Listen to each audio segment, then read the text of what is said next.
Good everyone, welcome to this video. Today we have an updated premium review on the Sd Kfz 140-1. This vehicle really hasn't had a lot changed to it, other than the shells that it uses. That's really the main reason why I'm updating it.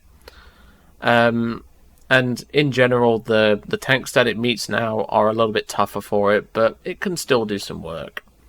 So the Sd Kfz 140 you can only get if you buy the German starter pack. This vehicle is not available as a separate vehicle, as far as I know. So, having said that, is this vehicle worth the money? Because if you're buying it as part of the pack, it's around $9.99 UK currency, which convert that to your local currency how you will. Now, given how the German starter pack has been performing lately, I would personally say yes. You get this tank, which is a very decent premium, as you're going to see, and you also get the Ju-87R2 Libya, which is right here. I haven't got this thing in my collection yet, but I will do soon. And overall, that is just a recipe for disaster when it comes to the enemy team, because this thing still collabs quite hard, and the Stuka will definitely provide some good cast for you. Having said that, let's go over the vehicle and let's cover what has changed about it, because everything about the armour has not changed, the mobility has not changed. This vehicle is perfectly how it was back when I first reviewed it. So the frontal armour on most of the parts are 50mm thick, with the upper plate here being 30mm thick.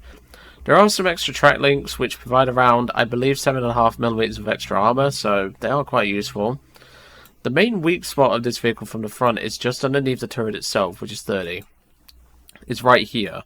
It curves around to the sides. What you've got to remember is this vehicle is basically this, modified to be like this. It's the same hull as the 38TF, in case anyone was curious. So, it's a modified version of that, so they're going to have to make some compromises, and they did have to do that. The gun depression on this tank is very poor, at -4, that's almost Russian level. But you do get 70 degrees of gun elevation, which is very useful for shooting down planes, as you're going to see in this match as well. The side of the tank is 30mm thick, the upper part is 15, with the side of the turret being just 10. The rear of the tank is 30mm thick, with the upper part being 15, and the rear of the turret being just 8. This vehicle is vulnerable to 50 cals and should be played accordingly if you are meeting a lot of 50 cals like M13s and M16s and the like. But otherwise, this thing is going to be an excellent little vehicle to someone's lineup. Additionally, just a little tidbit, this is one of the few vehicles in the game that actually gets a 7.92 MG42 machine gun. I think there's only one other vehicle that I can name off the top of my head, and that's the Sd Kfz 234-4. I think the 2, the 1, and the 3 doesn't get a machine gun, but I think those are the only vehicles I can name comfortably off the top of my head, other than this, that get an MG42. So it's got a bit of a selling factor in that, because who doesn't love an MG42? But otherwise, the mobility, which is actually quite good, to say it's actually got quite a weak engine. This vehicle tops out at 36 miles per hour forwards and just under 4 backwards. The engine's a little bit weak at 160 horsepower, but it's only an 11-ton tank. It doesn't affect it too badly. This thing gets on the move very well. It does take a bit to get to its top speed, but once it's there, it will stay there. It is fantastic in terms of its mobility. It could obviously be better, but I don't think it needs to be better. But overall, the only other thing we need to discuss is the gun. Obviously, if you've watched my Panzer II Dark review, or updated premium review, you'll notice this is exactly the same, but for those that are new to the channel and haven't watched that, that's no problem. So the stock belt is the APIT and HEFIT belt. Don't use this belt. You can bring some of this for anti-aircraft purposes, although the AP and the MG42 do perfectly fine at downing aircraft that you're going to meet at this BR, so I personally wouldn't bring these. You then get access to the Panzergranate round, which, unlike the Italian version of this shell, does not get a small explosive bursting charge. So don't bring this round either. Your main round is going to be this, the Panzergranate 40, which used to have 64mm of penetration, whereas I think this round had about 45, if memory serves it correctly. This is a definite change to the tank, and obviously if you're getting up tiered against some stuff and you're meeting those Swedish SBG things, you are going to be unable to penetrate them from the front for the most part. They will have weak spots, so do make sure to learn weak spots, but otherwise you're not going to be lol-penning everything like it used to. But that doesn't mean this vehicle's unaffected by it. It's still a very good vehicle. Overall, I would highly suggest picking up this tank. In this gameplay that you're going to see, it's me only on a cargo port, and you're going to see exactly what this little guy can do. I'll see you all on the next one.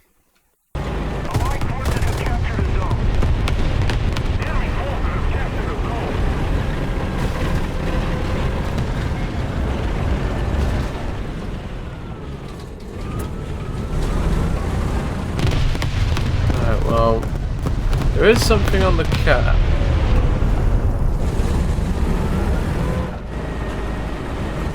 This is one negative point about the tank, is the reactionary mobility isn't great.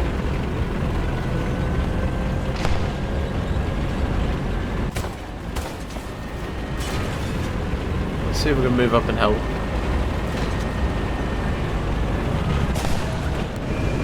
Help, son.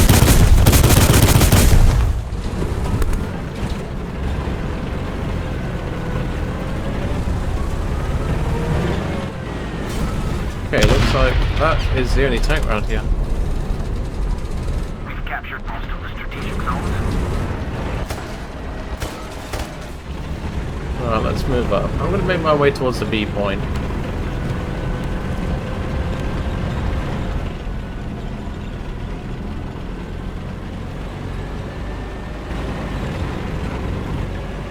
Let's get a move on. I have to say though, even though it takes this thing a bit of time to get up to speed, once it does, it is perfectly acceptable. I think B point was the right call, we're losing it right now.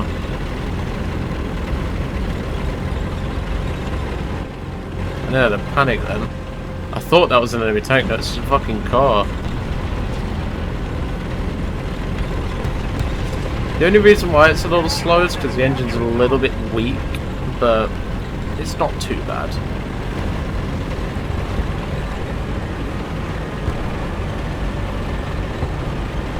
Avoid the trucks, don't want to crash into any of them and lose speed.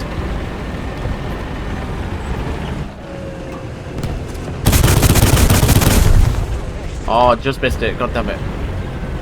I rushed my shot. I should have had him.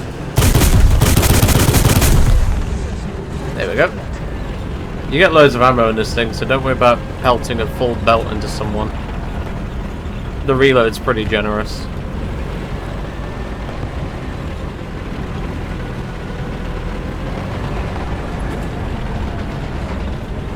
Oh, hello.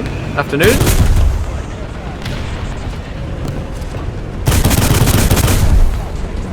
Yeah, this gun still collapse. Even with the slight nerf. And they're on the C point, of course they are. I might have to head back there now, but I'll deal with whatever's on the cab first. Oh my days, hello!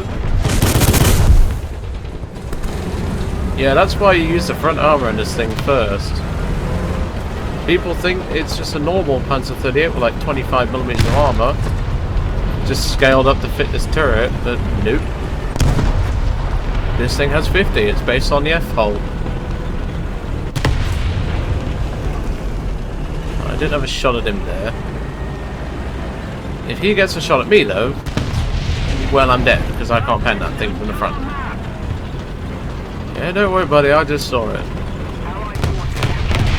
I'm going to move off the cap. And I'm going to go and try and hunt that shit. There he is.